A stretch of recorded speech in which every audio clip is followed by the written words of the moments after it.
channel. This is Rob here at Smirking Gun Reviews. So happy holidays or whatever it is that you guys do on your part of the world. Today we're covering two movies, but right now we're going to be talking about Adam Sandler's Uncut Gems. It was directed by the Safdie brothers, who the last movie was Good Time. And a lot of critics really like that movie. One of the people I really respect likes that movie. I watched it, and like other movies that I appreciate, I just found it awful.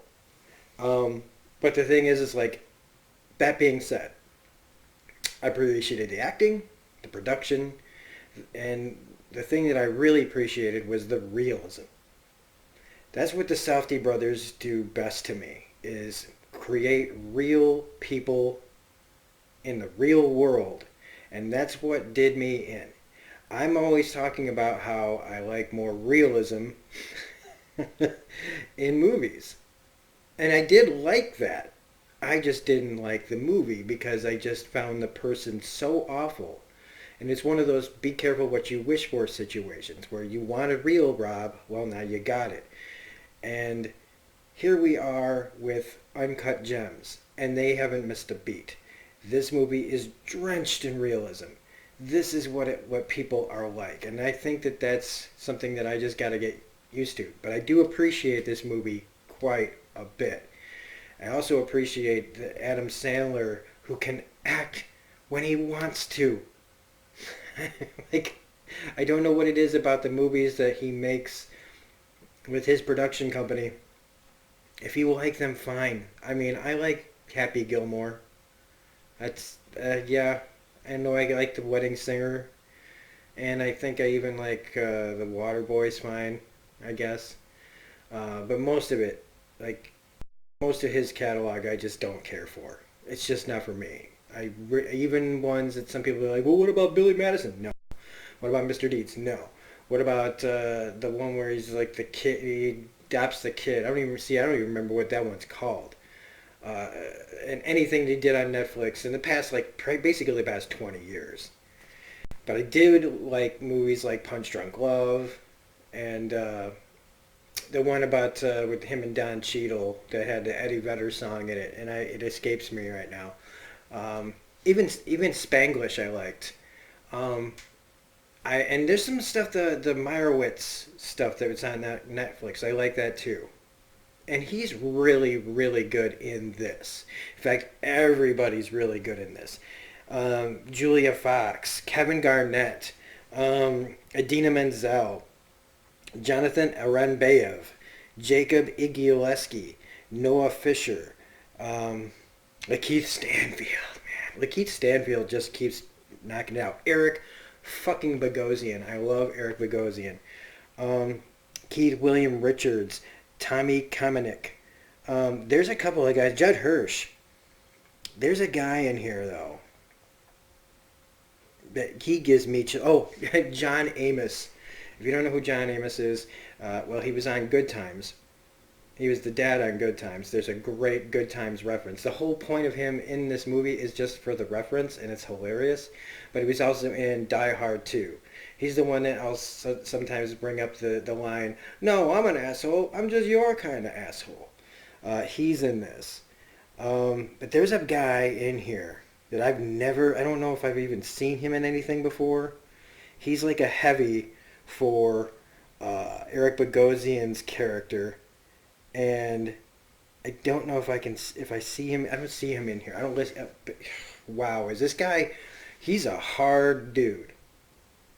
But let's get into this movie because I feel like I'm already rambling. But this movie to me, like if you've ever heard in any kind of mobster movie when they use the term degenerate fucking gambler, that's Adam Sandler. The trailer in this shows you this guy that's wheeling and dealing, placing bets, using money that he doesn't really have, pawning things that somebody has him hold for their own collateral. He'll go and pawn to make a bet. This guy, like they talk about winning, but he's like addicted to that high, the rush of the flip of the coin. Um, and they have this whole thing tied into this gemstone that he gets direct from Ethiopia. That's like an uncut rock that these guys snuck out of a diamond mine and sent to he paid for and had it sent to him, and he's gonna auction this big uncut gem at a fancy auction house and make a butt ton of money and be able to pay this guy played by Eric Bogosian, who's really the driving force behind the tension in this movie. Him and his goons after a Sandler. That's where it all linchpins. But the thing is that Sandler keeps making, just like in Good Times with Robert Pattinson, this character is just such a flawed person, such a real person. People that just fuck up all the time, can't stop themselves, they don't understand it. The world's against them, but it's like it's not the world, it's you.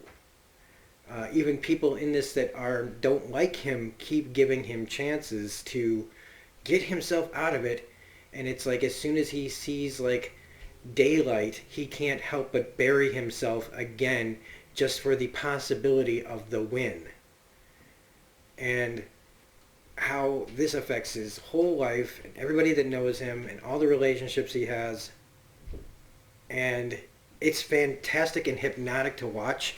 I won't see this movie again probably for a long time. Just like Good Time, I don't really need to see it again. But I do think that if you appreciate kind of like real gritty ground hit, street level movies of what people are really like. Now in my theater, what was hilarious was it was almost all elderly people or older people, like I'm talking 60s and above. And there were about four people in there about my age, between like the late 20s to my age, about four people. Two people walked out of this movie when they realized what they were watching. Because they think the trailer made them think that, dude, we're just going to see Adam Sandler be kind of a, smooth talking giant diamond dealer guy who's doing like me. Maybe like they think they're watching a heist movie. This is not a heist movie.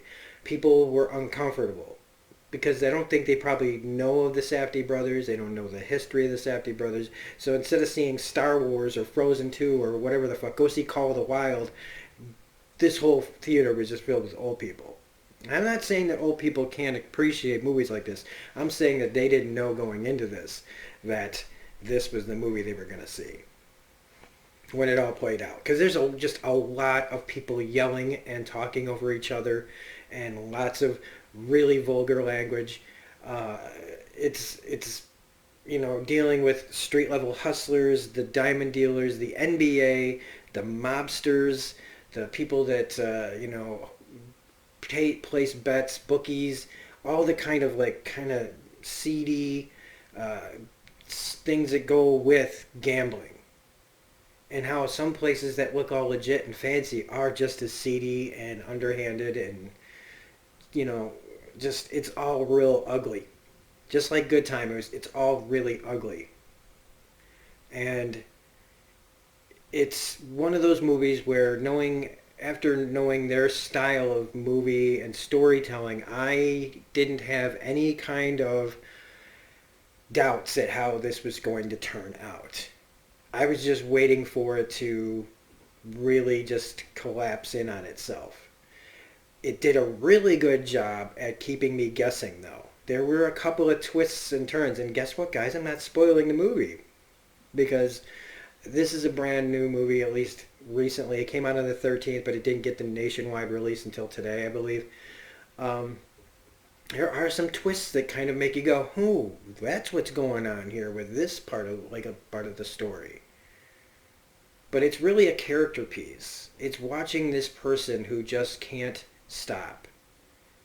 He can't stop no matter what. And even if you believe, even by the end of this movie, that if he gets what he wants and he could solve his problems that he has, he still will never stop. It will just be another day, will be just another race to another win, to chase that high. And it is just, even like Kevin Garnett's character, he's playing himself.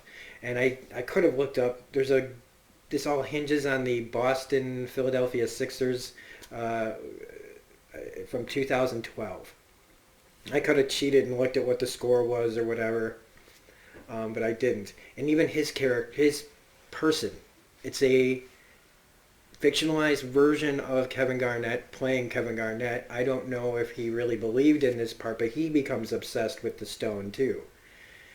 And it also makes me think about how people are obsessed with rarities. Like, really, this thing just a piece of, it's just a rock. I've never understood these kind of things. I understand rarity makes things valuable, but I don't understand value, I guess, in this situation. Like, I never understand, like, why somebody has to pay, like, oh, cause, like, why a diamond, people go, oh, that's so rare and so important. But if I bust out, like, a really rare comic book, they go, ooh. I guess it's all in the eye of the beholder, right? Well, that's that whole thing. It's just kind of strange to me. Because Kevin Garnett becomes like, if he has this, he'll be a better player. Because he sees inside of this thing, he sees like the history of it and history of his people and himself, and it's just really out there in a way. Um, and that's, I don't know how much more to say about it. Just that if you like movies that are going to take you to a dark place of the mind and the soul, if you like watching damaged people, not even damaged, people doing damage to themselves and others around them, just to see what like how movies like The Basketball Diaries are like practically these really expensive PSAs against drug use. This is another one to tell you like if this is like a really expensive PSA against gambling and addiction to gambling and how this messes up your lives while also kind of being entertaining, because while I'm not really rooting for anyone, there's tension in this movie that kind of has me riveted and mesmerized while I'm watching it. That being said, I also predicted the end of this movie about 30 seconds before it all happens. But that's not to say that, like I said, there were still twists and turns, and the acting's phenomenal, and these guys really know what they're doing when it comes to making real characters. And to be honest with you, they're so good at what makes them so good at it is because it shows us how we really are, how a lot of people are. People like to sit in the audience, we like to have this escapism and everything else, but when you see movies like this, to me it's a real reflection of a lot of people in society and what we're really like at our base of like we all think we're like the best, we're like the best version of ourselves, or we can be, or whatever. This kind of movie shows you like, oh well, this is what the rest of the people are then, you know. And I don't think a lot of people left the theater very happy. And I didn't leave like, sprinting out, like skipping, like, I just saw the greatest movie. I left thinking about it though.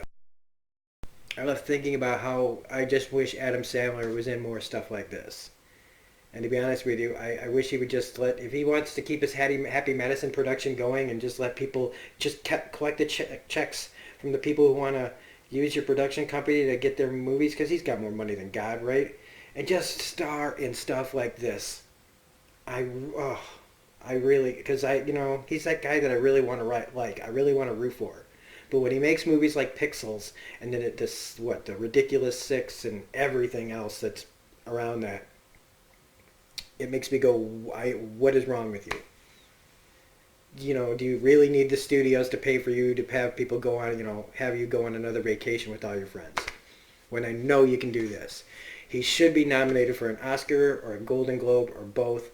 I don't know if he'll win either, but hey, I do suspect that you're going to be hearing his name and the Safdie brothers this award season when it comes to the Golden Globes and the Critics' Choice and the Oscars. I do think you're going to be hearing this movie's name and the people attached to it quite a bit. So, that being said, I didn't spoil anything. Kudos to myself on that. And if you liked this review, please hit the like button, comment, share, subscribe, hit the bell for all notifications. Otherwise, you can find me on Twitter at reviews_gun. If you feel so inclined, you can donate to my channel to help make the channel better, get some better equipment for the channel at my paypal.me/smirkinggunreviews, or you can go to my Ko-Fi. don't know how to say it. If it's coffee or Ko-Fi. Ko-Fi.com/SmokinGunReviews. You can donate to the channel there because we will never monetize this channel where everything is just done by the kindness of strangers. So this is Robert Smoking Gun Reviews saying we will be back with my Christmas review in a little while.